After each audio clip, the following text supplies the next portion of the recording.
গল্পের নাম মমচিত্তে, পর্ব সংখ্যা 23, লেখা সায়েদা আক্তার। লঞ্চে ওঠার সময় অনেক মানুষের ভিড়ে কে কোন দিকে হারিয়ে গেল খুঁজে পাওয়া গেল না। সবাই মানুষের মাঝে মিশে গেল। পাছে হারিয়ে যায় এই ভেবে মমর হাত শক্ত করে ধরে রইল রিয়ান। লঞ্চে উঠে হাঁপ ছাড়ল ওরা। নিচে বসার জায়গা নেই, সব ভর্তি। তাই দুজনে উপরে লঞ্চের ছাদে চলে এলো। সেখানে অনেকজনকে পাওয়া গেল। ওদের অফিসের। ওদের দিকে মম রিয়ানের হাত ছেড়ে দিল। তৌসিফা ওকে ডাকলো। ছাদে ইঞ্জিনে এত শব্দ যে কিছুই শোনা গেল না। ওর হাত নাড়ানো দেখে মম এগিয়ে গেল ওর দিকে। লঞ্চের ছাদে কিনারায় রেলিং ধরে দাঁড়িয়ে আছে ওরা। ওখান থেকে চারিপাশে সুন্দর দেখা যায়। বেশ কয়েকটা উঁচু পাহাড় ঘেরা জায়গার পাশ দিয়ে পার হয়ে গেল লঞ্চ। একটু পর কেবল পানি দেখা গেল। চারদিকে পানির ঢেউগুলো দেখতে বেশ ভালো লাগছে। পাখিরা উড়ে বেড়াচ্ছে লঞ্চের চারিপাশে। অনেকে বিস্কিট ছুঁড়ে দিচ্ছে, সেই বিস্কিট পাখিগুলো লুপে নিচ্ছে। কিন্তু লঞ্চে থাকা লোকেরা মানা করলো বিস্কুট ছুঁড়ে দিতে। মমর ইচ্ছে করছিল পাখিদের খাওয়াতে, কিন্তু মানা করায় আর করলো না। তোশিফা আর মম নিজেদের মধ্যে গল্প করতে লাগলো। নতুন কিছু দেখলেই দেখাতে লাগলো একে অপরকে। ওদের পিছনে কখন ফারিজা এসে দাঁড়ালো টের পেল না। মমর খুব কাছ ঘেঁষে দাঁড়িয়ে আছে। একটা ধাক্কা দিলেই পানিতে পড়ে যাওয়ার মতো বিপদ ঘটা অস্বাভাবিক নয়, কিন্তু কিছু করার আগেই কোথায় থেকে রিয়ান এসে মমর পাশে এসে দাঁড়ালো। ফারিজা রিয়ানকে দেখে অপর পাশে এসে দাঁড়িয়ে পড়ল।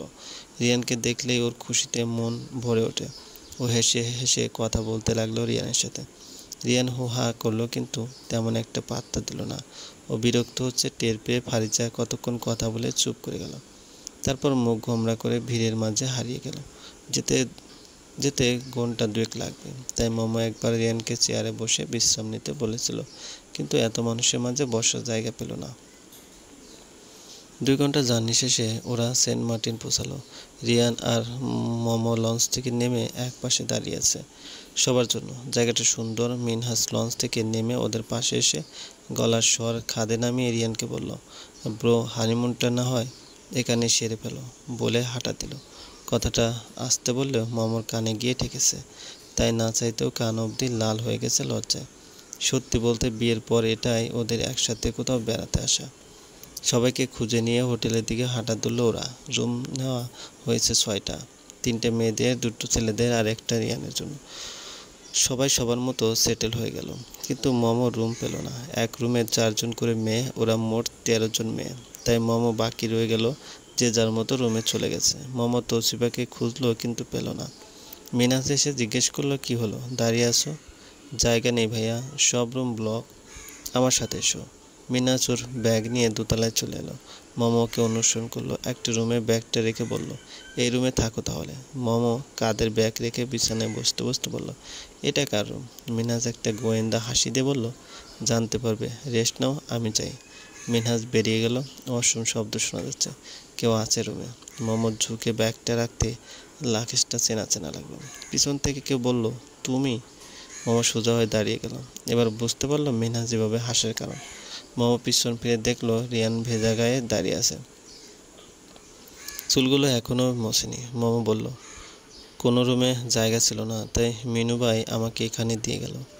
রিয়ান ওর দিকে এগোতে লাগলো। মোমো পিছাতে পিছাতে দেওয়ালে গিয়ে ঠেকলো। রিয়ান ওর কানে ফিসফিস করে বলল, হানিমুনটা তাহলে হয়েই যাচ্ছে, কি বলো? মোমো ওকে ঠেলে সরিয়ে দিয়ে বলল, আমি অন্য রুমে চলে যাচ্ছি, কেউ বুঝতে পারলে জানাজানি হয়ে যাবে। রিয়ান ওর হাত ধরে বাধা দিয়ে বলল, কিছু হবে না, এদিকে আসো তো, নাও মাথা মুছে দাও। রিয়ান টাওয়ালটা এগিয়ে দিল। মোমো অন্যদিকে ফিরে ওর মাথা মুছে দিতে লাগলো। রিয়ান অভিযোগ করে বলল, অন্যদিকে তাকিয়ে আছো কেন? যেন অন্য কারো জামাইকে দেখছো, নিজেরই তো। মোমো টাওয়ালটা ওর হাতে ধরিয়ে দিয়ে বলল, হয়ে গেছে মোছা, যাও ঘুমাও, সারাত গাড়ি চালিয়েছো, আমি ফ্রেশ হয়ে আসি বলে ওয়াশরুমে চলে গেল। ফ্রেশ হয়ে বেরিয়ে দেখলো রিয়ান বিছানায় হেলান দিয়ে ফোন টিপছে।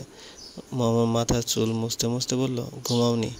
রিয়ান ফোনটা রেখে বিছানায় আস্তে আস্তে বাড়ি মেরে বলল, এখানে এসো, বসো। মোমো জিজ্ঞেস করলো, কেন? আহা, আসো না, বসো। মোমো এসে বসলে রিয়ান ওর কোলে মাথা রেখে বলল, তোমার কোলে ঘুমানোর জন্য অপেক্ষা করছিলাম, এখন ঘুমাবো। রিয়ান চোখ বন্ধ করলো। মোমো হালকা হেসে ওর মাথার চুল বিলি কেটে দিতে লাগলো। কিছুক্ষণের মধ্যে রিয়ানের চোখ ভেঙে ঘুম চলে এলো। 16-17 ঘন্টার টানা জার্নি ওকে ক্লান্ত করে দিয়েছে। রিয়ান ঘুমিয়ে গেলে মম বালিশে ওর মাথাটা আস্তে করে রেখে দিল। তারপর পাশে শুয়ে ওর দিকে তাকিয়ে রইল। ওকে যেহেতু দেখে মন যেন ভরতে চায় না মমর। রিয়ানকে দেখতে দেখতে কখন যে ঘুমিয়ে পড়লো টের পেল না। দরজার শব্দ হতে মমর ঘুম ভেঙে গেল। নড়তে গিয়ে দেখলো ও রিয়ানের বুকে। রিয়ান ওকে জড়িয়ে ধরে ঘুমাচ্ছে। রিয়ান কখন এমন করলো টেরই পেল না ও। রিয়ানের বাঁধন থেকে সরে এসে ফোন হাতে নিল। প্রায় 2টো বাজে। একটানা 3 ঘন্টা ঘুমিয়েছে। দরজায় আবার নক হলো। মম ওকে মেরে দেখলো ফারিজা দরজা নক করছে। ও কি করবে বুঝতে পারল না। এখন যদি ওকে রিয়ানের রুমে দেখে তাহলে সবাইকে বলে দিবে। আবার রিয়ানকেও জাগাতে ইচ্ছে করছে না। খুবই ক্লান্ত। মম পায়চারি করতে লাগলো আর ভাবতে লাগলো কি করা যায়। তারপর বাইরে কারো কথা শুনতে ওয়াশ গ্লাসে চোখ রাখলো। দেখলো মিনহাজ এসেছে। ওকে দেখে একটু স্বস্তি নিঃশ্বাস পেল মম। মিনহাজ ফারিজা বুঝিয়ে পাঠিয়ে দিল নিচে। তারপর নক করতে মম দরজা খুলে দিল। মিনহাজ জিজ্ঞেস কি অবস্থা সব? ওকে খাওয়ার জন্য ডাকতে এসেছি। রিয়ান কোথায়? মম পিছনে বিছানায় ঘুমন্ত রিয়ানের দিকে একবার তাকিয়ে বলল ঘুমাচ্ছে। মিনহাজ ওকে দেখে বলল তাহলে খাবার পাঠিয়ে দিচ্ছি, সময় করে খেয়ে নিও দুজনে। মম মাথা নাড়ল। মিনহাজ চলে গেল। মম দরজা মেরে দিল। 20 মিনিট পর ওদের 2টো প্লেট দিয়ে গেল। মম প্লেট টেবিলে রাখতে রিয়ান ঘুমো ঘুমো চোখে উঠে বলল খাবার দিয়ে গেছে? উঠে গেছো? ঘুম হয়েছে? হয়েছে মানে তোমাকে জড়িয়ে ধরে যে ঘুম দিলাম, সারা রাতের ঘুম উসুল হয়ে গেছে। মম ওর হাতে প্লেট ধরিয়ে দিয়ে বলল এখন খাবারটা খেয়ে পেট ভরিয়ে নাও। রিয়ান অস্বীকার করে বলল খাইয়ে দাও। আজকে তুমি আমাকে খাইয়ে দেবে, আমি তোমাকে খাইয়ে দেবো। দাঁড়াও, হাত মুখে ধুয়ে আসি। রিয়ান ওয়াশরুম থেকে মুখ হাত ধুয়ে এসে বসলো মমর পাশে। প্লেট থেকে খাবার নিয়ে মমর মুখের সামনে ধরলো। উপায় না দেখে মোমো খেয়ে নিল। রিয়ান বলল এবার আমাকে দাও। মোমোকে আর লোকমা ধরে খাইয়ে দিল। খাওয়া শেষে প্লেটগুলো রেখে দুজনে হাত ধুয়ে এলো। রিয়ান বিছানায় বসে বলল তোমার হাতে খেয়ে আমার পেট কত বড় হয়ে গেছে দেখো, ভুঁড়ি দেখা যাচ্ছে। মোমোর পেটে হালকা একটা ঘুষি দিয়ে বলল তাহলে আর খাইয়ে দেবো না। রিয়ান ওর হাত দুটো ধরে বলল ইস, দেবে না মানে? 100 বার দেবে। ভাবছি এবার থেকে তোমার হাতে খাবো।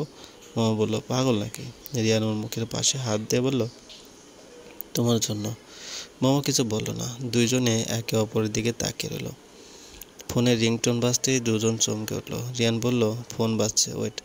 মোমো লজ্জা মিশ্রিত সম্মতি জানিয়ে সরে বসল। রিয়ান ফোন রিসিভ করে বলল হ্যাঁ বলো ভাইয়া। মিনহাজ অপর পাশ থেকে বলল সন্ধ্যার সব রেডি হয়ে গেছে। ওকে, তাহলে বিকেলের পরে সবাইকে সমুদ্রের পাড়ে চলে আসতে বলো।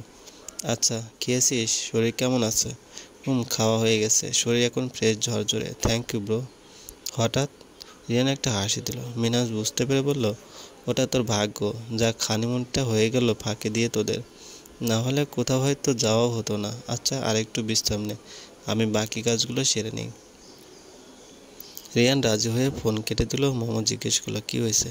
রিয়ান আড়মোড়া ভেঙে বলল আজকে সন্ধ্যার পর সবাই সমুদ্র পাড়ে বসবে, সেখানে আড্ডা হবে, রাতের খাওয়া দাওয়া হবে। ও আচ্ছা। রিয়ান মোমোর কাছে এসে ওর কাঁধে মাথা রেখে বলল ইস, কেউ না থাকলে তুমি আর আমি একসাথে সমুদ্র পাড়ে হাত ধরে হাঁটতাম, একসাথে ঝিনুক কুড়াতাম, ক্যান্ডেল লাইট ডিনার করতাম। মোমো বলো চলো না সবাইকে বলে দিই, তাহলে আর কিছু লুকাতে হবে না, নিজেদেরই ইচ্ছা মতো থাকতে পারবো। তারপর যে সবাই তোমার বউকে কথা শোনাবে, টিটকারি করবে, ভালো লাগবে। রিয়ান দীর্ঘশ্বাস ফেলল। এই সমাজে সব কিছুতে সমস্যা। ভালো করলে একজনকে প্রশংসা করবে আর অপরজনকে দেখিয়ে বলবে তুমি পারোনি, আর খারাপ করলে তা কথাই নেই, তাকে বাজে মন্তব্য করতে করতে ডিপ্রেশনে নিয়ে ফেলে। এই নষ্ট সমাজের মানুষ 2 দিন আগের করা ভালো কাজের কথা মনে রাখে না, কিন্তু 10 দিন আগের করা খারাপ কাজ ঠিকই মনে রাখে। বিকেলবেলা মোমো তৈরি হয়ে রিয়ানের আগে বেরিয়ে গেল। রিয়ান চাইছিল না, কিন্তু সন্ধ্যার তালিকায় পড়ার কোনো ইচ্ছে নেই মোমোর। মিনহাজকে ফোন করে জানতে পারলো ওরা কয়েকজন সমুদ্র পাড়ে আছে। মোমো ওখানে চলে গেল। ও একটা হালকা নীল আর সাদা রঙে কাজ করা সুতির শাড়ি পরেছে, হাতে মুক্তোর ব্রেসলেট, গলায় রিয়ানের দেওয়া মুক্তোর লকেটটা, কানে সাদা দুল জোড়া। রিয়ান থেকে অনেক বলে উদ্ধার করেছে, দিতেই চাইছিল না। পরে আবার ওকে দুলটা ফেরত দিতে হবে এই শর্তে দিয়েছে। কি যে পেয়েছে দুলটাতে, কোমর পর্যন্ত চুল খোলা রেখেছে। ওকে দেখে অনেক তাকিয়েছিল। মোমো তৌসিফাকে দেখে ওর কাছে গিয়ে বসলো। তোশিবাকে বলল, তোকে মানিয়েছে এই সাগর পাড়ে, আমরা সবাই বেমানান। ধুর, সত্যি সুন্দর লাগছে, সাগরের সাথে মিলে গেছে। আচ্ছা, ভালো কথা, তোকে দেখলাম না যে। আমি রুমে গিয়ে ফ্রেশ হতে চলে গেলাম, তারপর বেরিয়ে সবাইকে জিজ্ঞেস করলাম তোর কথা। কেউ বলতে পারলো না। উঠেছিস কোথায়? অন্য রুমে। ও আচ্ছা, আমি ভাবলাম রুম পেলি কি না। বাস আর লঞ্চে যা করলো, তা স্যারের সাথে যে এলি কেমন লাগলো? কেমন আর লাগবে, সে ড্রাইভার আর আমি প্যাসেঞ্জার। মোমো আর তোশিবা হাসতে লাগলো। ওদের কথার মাঝে রাসেল মোমোর পাশে এসে বসলো। খেয়াল করেনি ওরা, কাঁধে কারো স্পর্শ পেয়ে মোমো তাকিয়ে দেখলো রাসেল ওর দিকে তাকিয়ে হাসছে। হাতটা কাঁধেই রয়েছে ও তাকানোর পরও। মোমো কাঁধ ছুড়িয়ে বলল, কিছু বলবেন ভাইয়া? সমুদ্র পাড়ে এভাবে চুল খোলা রেখো না, বেঁধে ফেলো। বলে উঠে গেল। মোমো খোপা করে নিল। লোকটাকে মোটেই ভালো লাগে না, কিন্তু সিনিয়র তাই কিছু বলতে পারে না। কিছুক্ষণ পর রিয়ান এসে উপস্থিত হলো। গায়ে আকাশি রঙের শার্ট আর নীল জিন্স। শার্টের বোতাম খোলা, ভিতরে সাদা টি শার্ট দেখা যাচ্ছে। ওর নায়কের মতো হেঁটে আসা দেখে মোমোর হাসি পেল। রিয়ান মিনহাজের কাছে এসে দেখতে লাগলো কি কাজ হচ্ছে। এখানে অন্যান্য গাছ থেকে নারিকেল গাছ বেশ, তাই আগুন জ্বালানোর কাঠ পেতে বেগ পেতে হয়েছে। খাবার দাবারের ব্যাপারটাও হ্যান্ডেল হয়ে গেছে। কাছের একটা হোটেল থেকে খাবার আনা হবে, নিজেরা রান্না করবে ভেবেছিল, পরে ব্যাপারটাই বাদ দিয়ে দিল। সন্ধ্যা নামতে সবাই কাঠ জড়ো করে আগুন জ্বালিয়ে গোল করে বসলো। রিয়ান আগে ভাগে মোমোর পাশে এসে বসে পড়ল। পানিতে গিয়ে বসলো ওর পাশে। তোশিবা মোমোর উপর পাশে বসলো। রাসেল কয়েকবার ঘুরঘুর করেও যখন মোমোর পাশে জায়গা পেল না, তখন তোশিবার পাশে বাধ্য হয়ে বসে বারবার মোমোর দিকে তাকাতে লাগলো। মিনাজ একটা গোল বোতলে অনেকগুলো কাগজের টুকরো নিয়ে হাজির হলো। বলল, খেলা প্রথমে কাকে দিয়ে শুরু করব বলো তো? সবাই রিয়ানের নাম বলল। মিনহাজ রিয়ানের কাছে গিয়ে বলল, ওকে ব্রো, নাও, সবার সম্মতি নিয়ে তোমার থেকে শুরু করি। রিয়ান একটা কাগজ তুলে ওকে দিল। মিনহাজ কাগজটা খুলে বলল, কবিতা।